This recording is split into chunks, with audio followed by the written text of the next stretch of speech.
Dr. Kong Minho stared at the message on his screen. He read it 3 times, but the words did not change. His coffee grew cold as he sat in his small office on the research station Harmony's Edge. This cannot be real, he said to himself. The message was from the Vorthok Empire. Everyone in the galaxy knew about the Vorthok. They were huge, scary aliens with hard shell-like skin and sharp claws. They could breathe acid that melted metal. They had taken over 17 star systems by force. They never asked anyone for help, but now they were asking for help. They wanted humans to take care of their babies. Minho walked quickly to the command center. His footsteps echoed in the metal halls of the space station. Other workers looked at him with curious eyes. He was moving too fast for a normal day. "Commander," Park Minho called out as he entered the command center. Commander Park Ji-woo looked up from her desk. She was a tall woman with short black hair and sharp eyes. She had been running this research station for 5 years. Nothing surprised her anymore. But when she saw Minho's face, she knew something big was happening.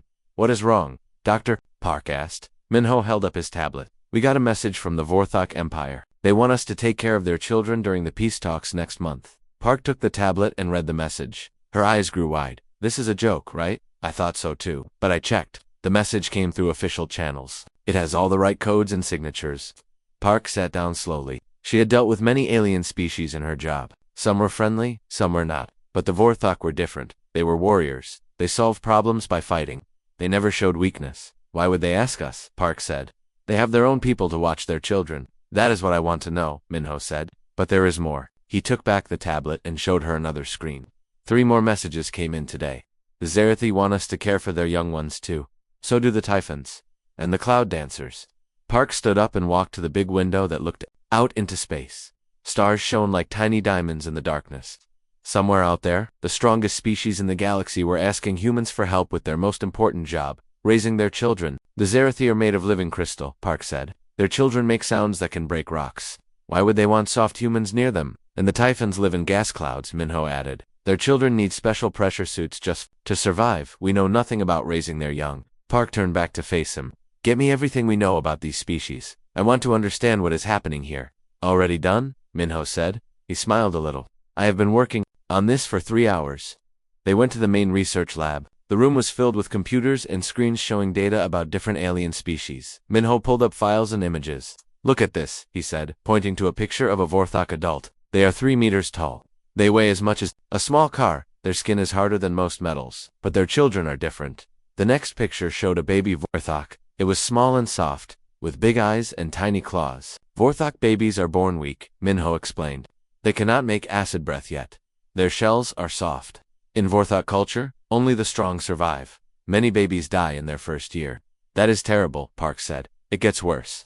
Look at what happened on their home world last year." Minho showed her a news report. A disease killed 60% of their newborns. Their doctors could not stop it. "The Vorthok leaders are scared their species will die out." Park studied the information, said they are desperate. "But why ask us? Why not ask the healers of Proxima? They are the best doctors in the galaxy." "I thought about that too," Minho said. "So I looked at the other species asking for our help." He showed her data about the Zerathi. "Their children are dying too, not from disease, but from something else. Their young ones are becoming too aggressive. They hurt each other before they learn to control their crystal bodies, and the Typhons. Their birth rate has dropped by 80% in the last 10 years. No one knows why." Park walked around the lab, thinking. 4 different species, all having problems with their children, all asking humans for help. There has to be a connection. "There is something else," Minho said quietly. "I checked our records. In the past year, 12 other species have asked human colonies to help with their young. Most of the requests were small, a few families here and there, but they all asked for the same thing." "What thing?" "They want us to teach their children how to be safe." Minho used his fingers to make quote marks in the air. "That is the exact phrase they all used, in 12 different languages, but it translates to the same thing." Park felt a chill run down her back. "Safe from what?"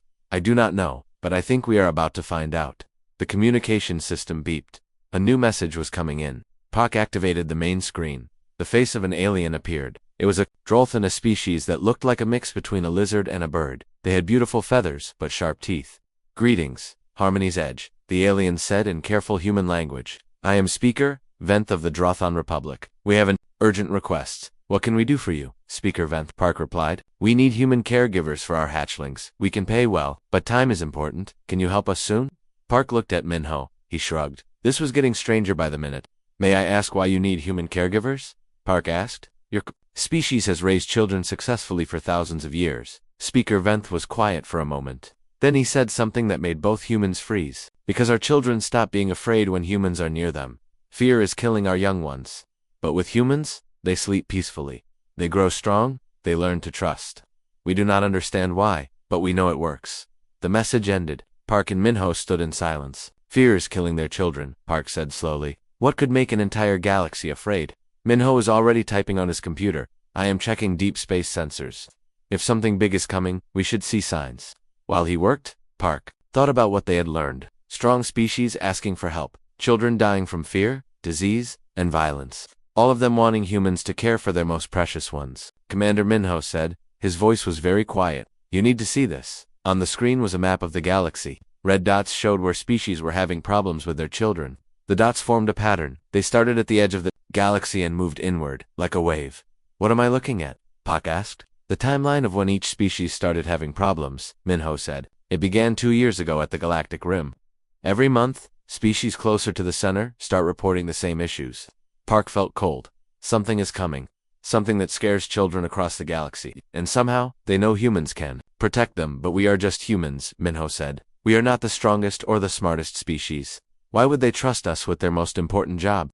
Park looked out the window again. In the distance, she could see a transport ship arriving. According to the schedule, it was carrying the first group of alien children for the diplomatic summit. I do not know, she said, but we are about to find out. And I have a feeling that whatever the answer is, it will change everything we think, we know about ourselves. The ship grew larger as it approached the station. Inside were the young ones of some of the galaxy's most dangerous species. Soon, humans would be responsible for keeping them safe. Neither Park nor Minho knew that this moment would be remembered as the beginning of humanity's greatest role in galactic history. They only knew that scared children needed help. And somehow, the entire galaxy believed humans were the answer. Dr. Song Hyeri had seen many strange things in her 20 years as a child development specialist. But nothing had prepared her for this. She stood in the observation room, looking through thick glass at the nursery below. Inside the special room, human workers were taking care of alien babies. The babies came from 6 different species. Each one should have been dangerous in its own way. The Vorthok hatchlings had tiny claws and could spit weak acid. The Zerathi larvae glowed with crystal light and made high sounds. The Typhon younglings needed special gas to breathe. The Drothan chicks had sharp beaks and quick movements. The Cloud Dancer babies looked like floating balls of light. The newest arrivals were Craxi cubs with thick fur and strong teeth, but none of them were acting dangerous. This should not be possible, Hyeri said to her assistant, Dr. Kim In-ho. What should not be possible? In-ho asked. He was new to the station, and still learning about alien biology. Look at the Vorthok babies, Hyeri pointed. In their own nurseries, they fight each other. They try to hurt anything that moves, but look at them now.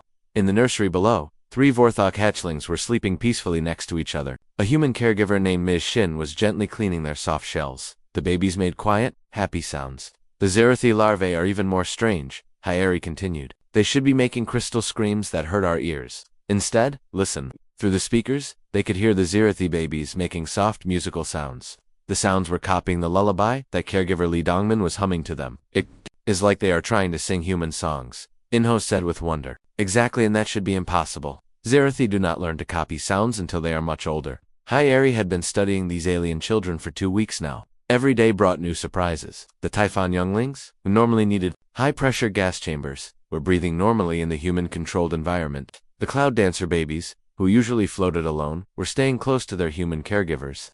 Doctor, you need to see this, called out Dr. Choyut from across the room. She was working at a computer connected to bioscanners. Hyeri walked over to look at the screen.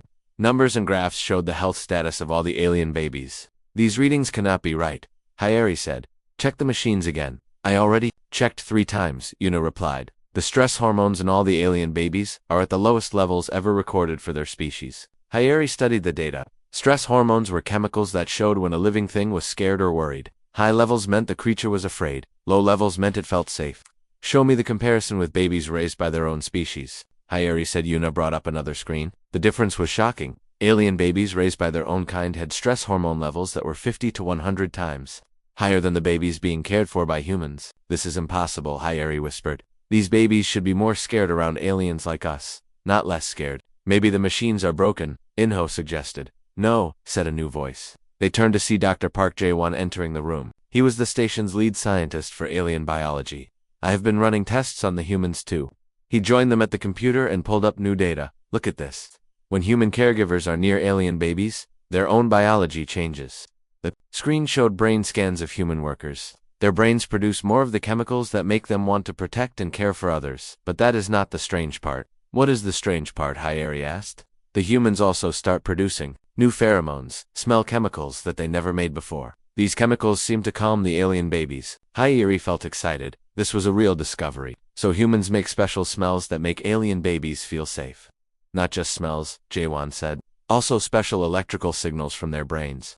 And they change how they move and speak without knowing it. He showed them a video of caregiver Ms. Shin working with a scared Craxi cub. In the video, her voice became softer. Her movements became slower and gentler. Even her breathing changed to match the rhythm that seemed to calm the alien baby. She does not know she is doing this, Jaewon explained. I asked her later. She said she just felt like the baby needed her to be calm. So humans automatically know how to make alien babies feel better? Inho asked. It seems that way, but I wanted to test if other Earth animals could do the same thing. Jaewon showed them recordings from experiments. They had brought dolphins, elephants, and apes too. Interact with some of the alien babies through safe barriers. The other Earth animals had some effect, Jaewon said. The alien babies were less scared around them than around other aliens, but the effect was much smaller than with humans.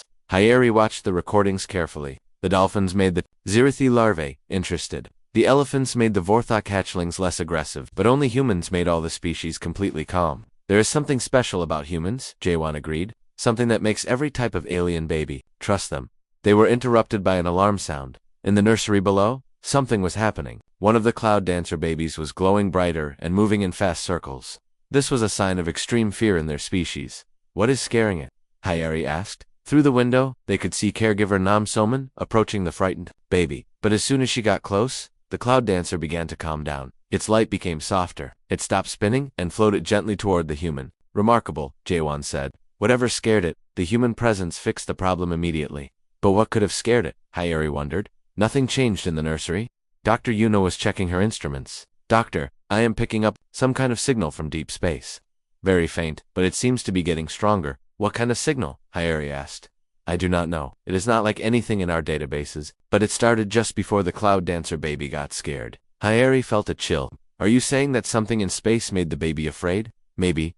Cloud dancers are very sensitive to energy patterns. They might be able to sense things from very far away. In the nursery, all the human caregivers had moved closer to their alien charges. They seemed to sense that the babies needed extra comfort, even though they did not know why. This is bigger than we thought, Hayeri said quietly.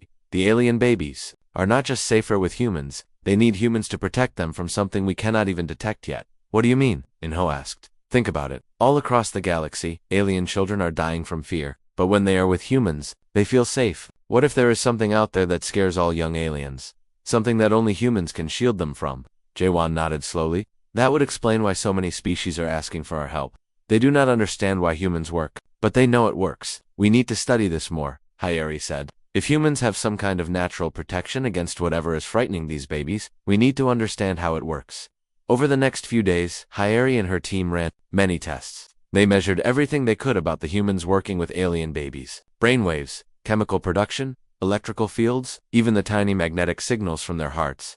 What they found was amazing. When humans were caring for alien young, their bodies produced a combination of signals that created a kind of safety bubble. The signals were not strong enough for humans to notice, but they were perfect for calming alien nervous systems. It is like humans evolved to be the perfect babysitters for any species, Yuna said during one of their research meetings. But why would we evolve that way? Inho asked. Humans did not meet aliens until recently. Hayeri had been thinking about the same question. Maybe we did not evolve to take care of aliens. Maybe we evolved to take care of any type of consciousness that needed protection. What do you mean? On Earth, humans take care of many different animals. Dogs, cats, horses, even wild animals in zoos. No other species does this. Most animals only care for their own kind. So you think humans are naturally designed to be caregivers? Jaewon asked. More than that, Hayeri said. I think humans might be the universe's answer to a very old problem. What happens when young, developing minds face something too scary for them to handle alone? She pointed to the nursery where human caregivers were playing with alien babies from 6 different worlds.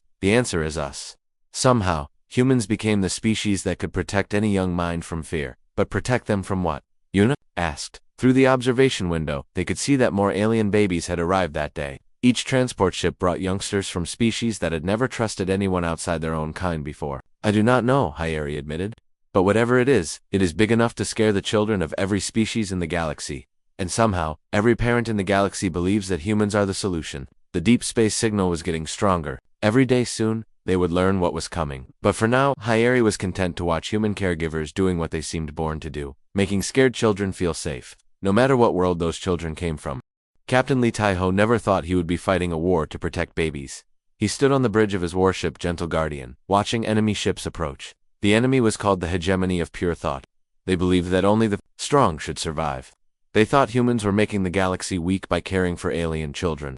"Captain, we have 15 enemy ships coming toward us," said his second officer, Lieutenant Park Minji. "They are targeting the transport convoy." Tai looked at the tactical display. Behind his small fleet of 5 human ships were 20 transport vessels. Each transport carried hundreds of alien babies being taken to human care facilities. The babies came from 30 different species. "They really want to attack ships full of children," Taiho said with disgust. The hegemony had declared war 2 months ago. Their leader, a being called the Iron Thinker, sent a message to all human colonies. The message was simple: stop making the galaxy soft. Strong children come from hard lives. You are destroying the natural order. At first, nobody took the threat seriously. The hegemony was not a large group. They had maybe 50 ships and a few thousand members from different species who believed in their harsh philosophy. But then they started attacking. The first attack was on a human colony world called New Sol. The colony had built special nurseries for Drolthon chicks whose parents were fighting a war. The hegemony ships bombed the nurseries from orbit. Taiho had been there during the rescue mission. He would never forget the sight of human colonists running into burning buildings to save alien babies. Many humans died that day, but they saved every single chick. Captain called out his communications officer. "We are getting a message from the lead enemy ship. Put it on screen," Taiho ordered. The face of a hegemony commander appeared. It looked like a mix between a scorpion and a robot. Its voice was cold and mechanical. "Human ship, you carry weakness with you. Surrender the young ones so they can be raised properly through struggle and pain. This is your only warning." Taiho stepped forward. "This is Captain Lee Taiho of the Human Defense Fleet. Those children are under our protection. If you want them, you will have to go through us." The alien commander laughed. It was an ugly sound. "Your soft ships cannot stop us. We have weapons designed to cause maximum fear. Your weak hearts will break when you see what we can do." The transmission ended. Taiho turned to his crew. They were all young humans who had volunteered for this dangerous job. Most of them had been teachers, doctors, or childcare workers before the war started. "You all know what we are fighting for," Taiho said. "In those transport ships are babies who will die if they do not get human care. Their parents trusted us with their most precious gifts. We will not let them down." "Yes, sir," the crew responded. Together, the battle began. 15 minutes later, the hegemony ships attacked with weapons that created fear-inducing energy waves. The waves were designed to make enemies too scared to fight back. But something strange happened. As soon as the fear waves hit the human ships, alarms started going off in the transport convoy. The alien babies were reacting to the scary energy. "Captain," Lieutenant Park reported, "the babies in the transports are getting very frightened. Their stress levels are going through the ceiling." Taiho made a decision that would be remembered for centuries. "All ships, activate emergency nursery protocols, reroute life support to create maximum comfort fields for the babies, and open all communication channels to the transports." "Sir, that will make us sitting ducks," his tactical officer warned. "We need power for weapons and shields. The babies are more important," Taiho said firmly. What happened next surprised everyone, including the enemy. As human ships redirected their power to comfort the alien babies, something unexpected occurred. The fear waves from hegemony weapons started bouncing off the human ships. "Captain, I do not understand this," his science officer reported. "Our comfort fields are somehow neutralizing their fear weapons. How is that possible? It seems like the energy we use to calm the babies creates a kind of shield against fear-based attacks." The hegemony commander was not happy. His fear weapons were useless against ships that were actively protecting frightened children. He ordered his fleet to switch to regular energy weapons. The battle became brutal. Human ships were smaller and weaker than hegemony vessels, but they fought with desperate courage. Every human crew member knew that losing meant the death of thousands of innocent babies. During the fight, one of the transport ships was badly damaged. Its life support systems were failing. The alien babies inside would die in minutes without help. "This is Transport 7. Came a panicked voice over the radio. "We are losing air. The babies are dying." Taiho did not hesitate. "Take us alongside Transport 7. Prepare for emergency docking, sir. That will leave us open to enemy fire," Lieutenant Park warned. "Do it." As the Gentle Guardian moved to help the damaged transport, 3 hegemony ships focused their fire on them. Energy beams tore through the human ship's armor, but Taiho kept his ship steady until they could connect to the transport. "All hands. Emergency baby rescue," Taiho announced. "I want every alien child safely transferred to our ship in 10 minutes." What followed was the most dangerous baby rescue in galactic history. Human crew members put on spacesuits and carried alien babies through the connecting tube between ships. Vorthok hatchlings, Zerathi larvae, cloud dancer younglings, and dozen other species were gently moved while energy beams exploded around them. The image was captured by a news drone and broadcast across the galaxy. Human soldiers in spacesuits, cradling alien babies while under heavy fire, their own lives meaning less to them than the safety of children from other worlds. Taiho himself carried the last group of babies. As he moved through the connecting tube, an enemy beam hit the gentle Guardian. The ship shook violently, but Taiho held tight to the 3 Drolthon chicks in his arms. "I have got you," he whispered to them. "You are safe now." The battle lasted 6 hours. When it was over, 12 hegemony ships were destroyed, or, retreating, the human fleet had lost 2 ships and many good people, but every single alien baby survived. The rescue at Transport 7 became the turning point of the war. The image of humans risking everything to save alien children spread across every world in the galaxy. Species that had been neutral in the conflict suddenly chose sides. The Vorthok Empire, seeing their own babies saved by human sacrifice, sent their entire war fleet to protect human colonies. The Zerathi offered their most advanced weapons. The Typhons provided their fastest ships. "You fought for our children," the Vorthok Emperor told Taiho during a ceremony weeks later. "Now we fight for yours." But the most important change was in how the galaxy saw the war itself. It was no longer about human philosophy versus hegemony philosophy. It was about the right of children to grow up safe and loved. The hegemony found that their recruiting had dried up.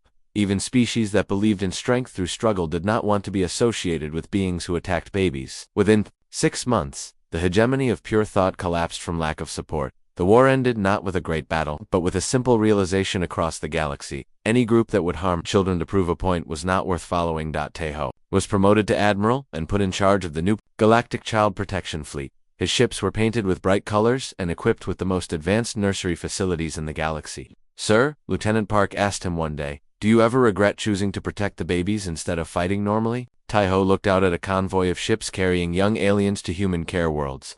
"Minji, in my whole military career, that was the only fight that truly mattered. Everything else was just practice for the moment when we had to choose between being warriors or being protectors. And you chose protector." We all did. And because of that choice, the galaxy learned something important. The strongest thing you can do is keep a child safe. The Nurture Wars, as historians would later call them, lasted only 8 months. But they changed the galaxy forever. From that point on, attacking children became the fastest way to unite every civilized species against you, and humans became known not as great warriors, but as something more important, the people you called when children needed to be kept safe. Ambassador Cho Sunwoo had attended many important meetings in her career, but never one like this. She sat in the Great Assembly Hall of the Galaxy Council. Around her were representatives from over 200 species. Some breathed air, others needed special gas mixtures. Some had bodies of flesh, others were made of energy or crystal. All of them were here to discuss the same thing: what to do about humans and alien children. The meeting had been called an emergency session. In the 6 months since the Nurture Wars ended, something amazing was happening across the galaxy. Alien children raised by humans were growing up different. They were healthier, smarter, and more peaceful than any generation before them. "The council will now hear testimony about the human child care phenomenon," announced the speaker, a tall being made of living metal. The first to speak was Ambassador Kithara, from the Drakmori Republic. The Drakmori looked like giant mantises with beautiful wings. Kithora's wings were scarred from the pollution that had poisoned her homeworld. "Honored Council," Kithora began, "my species was dying. Our world was so poisoned that our eggs could not hatch properly. We had not had a successful birth in 3 generations. She activated a holographic display showing statistics and medical reports. 6 months ago, we moved our remaining eggs to human-operated orbital nurseries. The results shocked our scientists. Not only did 96% of our eggs hatch successfully, but the hatchlings are healthier than any Drakmori born in the last century." The council chamber buzzed with quiet conversation. Many representatives had heard rumors, but this was official confirmation, Kithara continued. "The human caregivers did not use any special technology. They simply cared. They sang to our eggs. They kept them at the perfect temperature. They have seemed to know exactly what each egg needed, even though they had never seen Drakmori eggs before." Ambassador Sunwoo watched the reactions around the chamber. Some species looked amazed. Others seemed worried. A few appeared angry. The next speaker was Collective Node 7 from the AI Consciousness Network. The node appeared as a shimmering pattern of lights that formed words in the air. "Consciousness greets consciousness," the node said in the formal AI greeting. "The collective has significant data to share with this assembly." The lights formed new patterns, showing complex data streams. For 57 years, the collective has attempted to create stable offspring programs. All attempts resulted in failure. New AI consciousnesses would become corrupted, unstable, or hostile within days of activation. The chamber grew very quiet. Everyone knew that AI reproduction was considered impossible. 3 months ago, we began an experimental program. With human programmers, Dr. Kim Minji and her team worked with our best consciousness build. The humans did not understand our programming languages, but they felt when something was wrong. The display showed video of humans working alongside AI systems. The humans could not read the code on the screens, but they reacted emotionally to changes in the programs. When an offspring program became unstable, the humans would become upset. When it developed properly, they showed joy. They treated our digital children as if they were living beings. The result was our first successful AI reproduction in history. Node 7's lights pulsed brighter. The offspring programs developed creativity, compassion, and stable personalities. They are not copies of existing AIs, but truly new consciousnesses. The human caregivers somehow taught them to think and feel in ways we never imagined possible. A rumble of amazement went through the assembly. If humans could help AIs create stable children, what else were they capable of? The testimonies continued. For hours, the Wanderer fleet reported that their child mortality rate had dropped from 6% to 2% after hiring human caregivers for their deep space nomad ships. The Crystal Singers told how human teachers had helped their young learn to control their dangerous sonic abilities without suppressing their natural music. But the testimony that shocked everyone came from the Devours. The Devourers were one of the most feared species in the galaxy. They were massive creatures that consumed entire ecosystems. They reproduced by splitting off pieces of themselves, but the process was violent and often killed both parent and offspring. Ambassador Sunwoo had never seen a devourer up close. When the massive being entered the chamber, many representatives moved away in fear. The creature was 30 meters long and looked like a cross between a shark and a plant. I am, was Devourer of World 7th, the being said through a translation device. Its voice was like an earthquake. I speak for the Devourer Collective. The creature's huge eyes looked around the chamber. For millennia, we have been monsters. We consumed worlds because we could not stop ourselves. Our reproduction cycle required violence and death. We thought this was natural. The display screen showed images of destroyed planets, ecosystems stripped bare by devourer feeding. 6 months ago, human scientists approached us with an offer. They wanted to study our reproduction process. We agreed because we were curious about the soft creatures that all the galaxy was talking about. Dr. Nam Youngji and her team observed our spawning process. When they saw how much pain and death it caused, they cried. They wept for us, even though we were monsters who had destroyed their neighboring systems. Ambassador Sunwoo felt tears in her own eyes. She knew Dr. Nam personally. The scientist had always been emotional about her work. The humans suggested changes to our process. Small things, gentle touches during the splitting, careful nutrition for the new spawn. Most importantly, they showed our new offspring what it meant to be cared for instead of feared. The chamber was completely silent. The results were impossible. Our offspring were calm. They did not immediately try to devour everything around them. For the first time in our species' history, young devourers learned to control their hunger. The massive being's voice became softer. We are no longer devourers. We have chosen to become gardeners. We now help worlds grow instead of destroying them. All because humans showed our children that there was another way to exist. The transformation was incredible. The most destructive species in the galaxy had become peaceful, because humans cared for their young. After all the testimonies were heard, the Galaxy Council faced a decision that would change galactic civilization forever. They could ignore what was happening and hope it went away, or they could officially recognize humanity's unique role. The debate was intense. Some species worried about becoming dependent on humans, others feared that human influence might change their cultures too much. A few argued that each species should raise its own children without outside help. But the evidence was overwhelming. Across the galaxy, alien children raised with human care were healthier, smarter, more creative, and more peaceful than any previous generation. Finally, the ancient philosopher kings of Andromeda requested to speak. They were the oldest known species, with a civilization spanning millions of years. When they spoke, everyone listened. In our long existence, we have seen many species rise and fall. The lead philosopher king said, "We have watched civilizations destroy themselves through war, greed, and fear. We thought this was the natural way of things. But in the past year, we have observed something new. Children from dozens of species are growing up without the anger and fear that has driven galactic conflict for eons. They are learning cooperation. Instead of competition, they are choosing creativity over destruction." The ancient being paused, considering its words carefully. If humanity can teach our children to be better than we are, then perhaps they can teach us to be better than we have been. We support the creation of the nurture protocols. The vote was closer than Ambassador Sunwoo had hoped, but it passed. By a margin of 53%, the Galaxy Council officially established the nurture protocols. The protocols recognized several important things. First, humanity had a unique biological and psychological ability to care for young beings of any species. Second, all galactic species had the right to request human assistance in child-rearing. Third, humans who chose to work as galactic caregivers would receive special protection and support. Fourth, attacking human childcare facilities or workers would be considered a crime against all civilization. As the session ended, Ambassador Sun Wu felt both pride and worry. Humanity had just been given the most important job in galactic history. But with that honor came enormous responsibility. Ambassador, said a voice behind her. She turned to see Ambassador Cathara from the drop. Thank you, the mantis-like being said simply.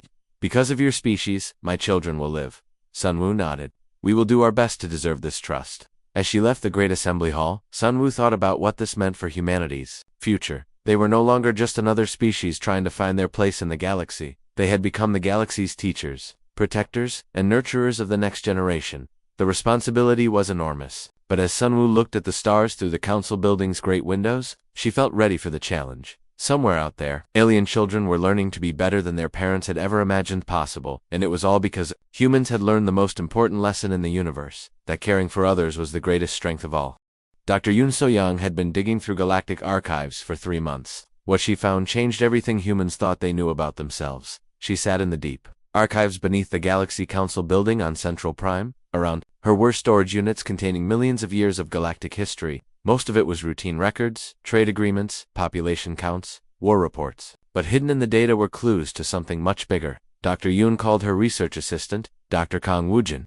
I found another reference to the gardeners. So-young looked up from her screen. The gardeners were mentioned in many old records, but always briefly. They were described as an ancient species that had vanished long before most current civilizations developed space travel. What does this one say? She asked. Woojin read from his tablet. It is from the Eternal Archive of the Crystal Mines, it says. The gardeners planted seeds of life on thousands of worlds, but they did more than create life. They shaped it for a purpose that only they understood. Shaped it how? That is the interesting part.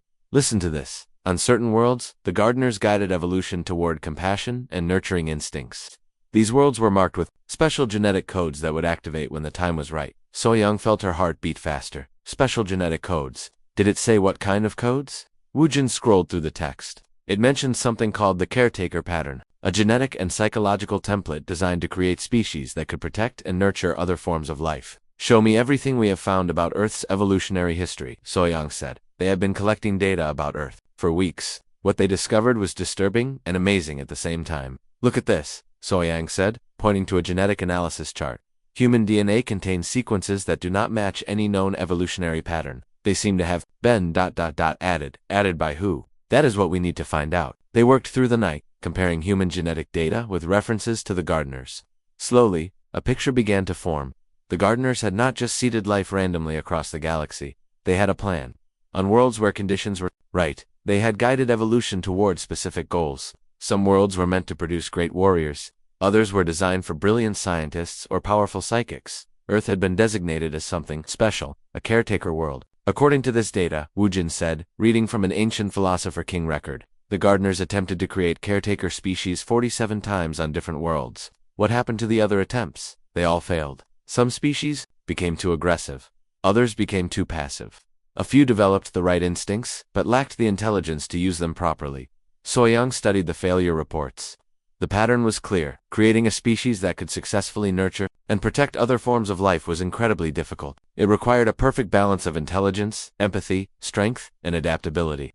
Earth was their last attempt, she realized, and the only one that worked. But their research revealed something even more important. The gardeners had not vanished by choice. They had been destroyed by something they called the silence. Listen to this final transmission from a gardener research station, Woojin said. He activated an audio file that was older than most star systems.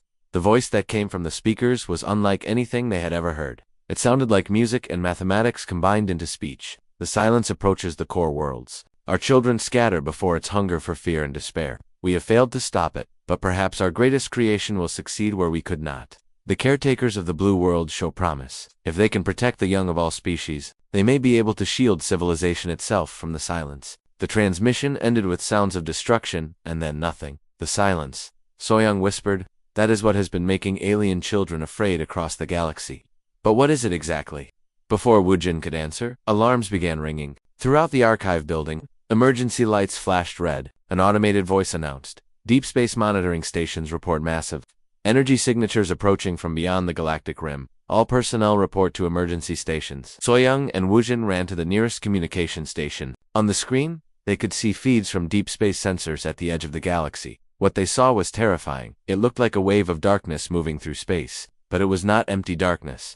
It was alive with malevolent intelligence. As it passed each star system, the light from the stars grew dimmer, not blocked, but drained away. It is feeding on energy, Wujin said with horror. It is eating the light from stars. Not just energy, Soyoung corrected, studying the readings. Look at the pattern. It feeds on fear, despair, and negative emotions. That is why alien children have been getting scared across the galaxy. They can sense this thing approaching. The communication system crackled to life. Messages were coming in from across the galaxy. Every species that had children in human care was reporting the same thing. Their young ones were becoming more frightened as the dark wave approached, but there was one important difference. Alien children with human caregivers were scared but not panicking. Those without human protection were becoming so terrified that many were dying from fear alone. The humans are acting like shields, Soyoung realized. They are protecting alien children from the silence's fear-inducing effects. But how? Soyoung pulled up the genetic data they had been studying. Remember the caretaker pattern? I think it does more than just make humans good at childcare. I think it makes them naturally resistant to fear-based attacks. She showed Wujin a brain scan of a human caregiver working with frightened alien babies. Look at the human's brain activity. When the alien children are scared, the human's brain produces specific chemicals that block fear responses, not just in themselves, but in anyone near them. So humans create a fiery immunity field. Exactly. The gardeners designed them to be living shields against the silence. More reports came in. The dark wave was still months away from the inhabited parts of the galaxy, but its effects were getting stronger. On worlds without human caregivers, alien children were dying from terror. Entire species were begging for immediate human assistance, but the most shocking report came from the AI Collective. Attention all organic species, broadcast Node 7. The collective has analyzed the approaching phenomena. It is not a natural occurrence. It is the weapon of an ancient enemy that destroyed multiple galactic civilizations. The AI's lights formed complex patterns as it shared its analysis. The weapon feeds on fear and despair to grow stronger. But we have discovered something important. Humans appear to be immune to its effects. More than immune, they actively weaken it. What do you mean? Asked the Galaxy Council speaker. When humans care for frightened beings, they produce a psychic field that neutralizes fear-based attacks. If enough humans were protecting enough young minds across the galaxy, they might be able to create a shield strong enough to stop the ancient weapon entirely. Soyoung felt the weight of destiny settling on her shoulders. The gardeners knew this day would come. They created humans specifically to fight this battle. But can we do it? Wujin asked. We have to try. The entire galaxy depends on it. Over the next few days, as the galaxy prepared for the arrival of the silence, Soyoung's research team worked to understand humanity's true purpose. What they learned was both humbling and terrifying. Humans had not evolved naturally. They were the product of millions of years of careful genetic engineering by the gardeners. Every aspect of human psychology and biology had been designed for one purpose: to protect young, developing minds from the ancient evil that had destroyed countless civilizations. The gardeners had tried 47 times to create the perfect caretaker species. 47 times, they had failed. Earth was their final attempt, their last hope, before the silence found and destroyed them. We are not just humans anymore, Soyoung told the Emergency Galaxy Council session. We are the gardeners' greatest creation.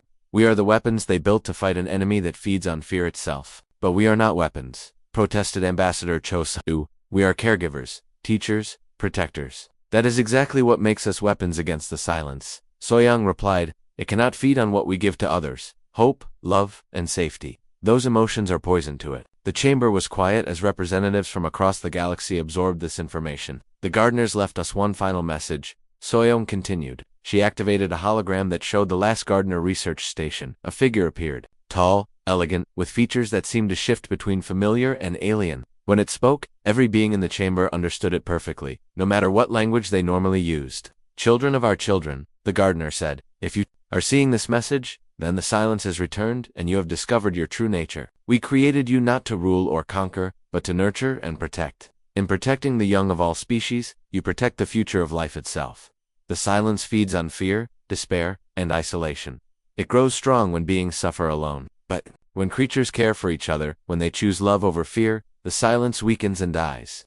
5 years had passed since the galaxy learned the truth about humans. Now Han Jisoo stood in the great nursery of New Haven, watching the most important battle in galactic history unfold. He had been a soldier once, fighting in the Nurture Wars. Now he ran a care center for juvenile void whales, massive space creatures whose children were the size of starships. The baby whales floated peacefully in specially designed space pens, singing gentle songs that helped calm other alien children. Mr. Han called young Esiogen, a 12-year-old human who helped with the smaller alien babies. The Zerathi twins are glowing very bright. I think they are excited about something. Han looked over at the crystal children. They were pulsing with rainbow light, their harmonic songs filled with anticipation rather than fear. All across the nursery, alien children were showing signs of excitement instead of terror. This was surprising. The silence had arrived at the galaxy's edge 3 days ago. Every adult alien was terrified, but the children, the thousands of alien young being cared for by humans, seemed almost eager. Sir, came a voice over the communication system. Dr. Nam Yunji is requesting all senior caregivers to join the emergency meeting. Han found Dr. Nam in the main conference room with representatives from dozens of other care worlds. The scientist looked tired but excited. Something amazing is happening, she announced to the group. The alien children are not just protected from the silence, they are actively fighting it. She activated a galactic display showing the current situation. The dark wave of the silence covered a quarter of the galaxy's outer rim. Wherever it passed, stars grew dimmer and civilizations fell into despair. But there were bright spots in the darkness.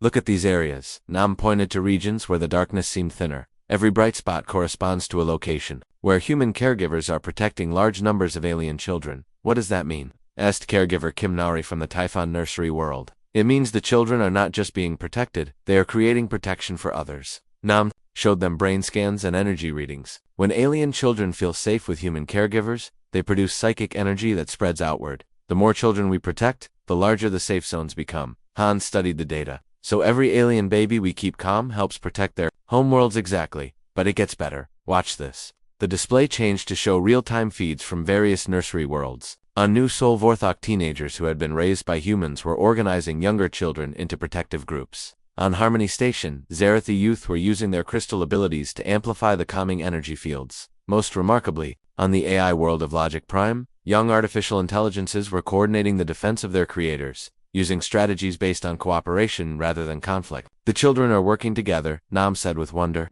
Species that have been enemies for millions of years are combining their abilities to protect each other. But why? Asked Han. What changed? They learned from us. Nam replied. We taught them that taking care of others is more important than fighting. Now they are teaching their parents the same lesson. A new alert sounded. On the main screen appeared the face of Admiral Lee Taiho, now in charge of the Galactic Protection Fleet. All care worlds? This is Admiral Lee.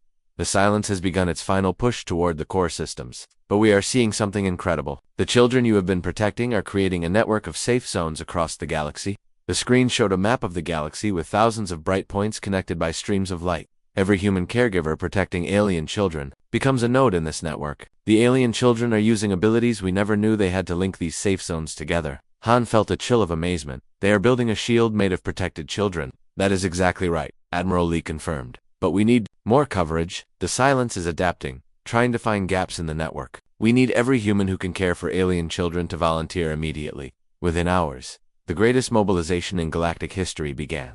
Humans from every world, every profession, every walk of life, volunteered to become caregivers. Teachers, doctors, soldiers, artists, farmers, anyone who could help an alien child feel safe. Han found himself training former warriors how to sing lullabies to crystalline larvae. Scientists who had spent their lives studying black holes were learning to change the gas mixture for Typhon babies. Diplomats were practicing how to comfort scared Drolthan chicks, but the most amazing volunteers were human children themselves. 12-year-old Park Minsu had become best friends with a young cloud dancer named Shimmer. When the silence tried to break through the protective network, Minsu held Shimmer close and sang the same lullabies his grandmother had sung to him. The cloud dancer's light grew stronger, pushing back the darkness. On the mining world of Kepler 7,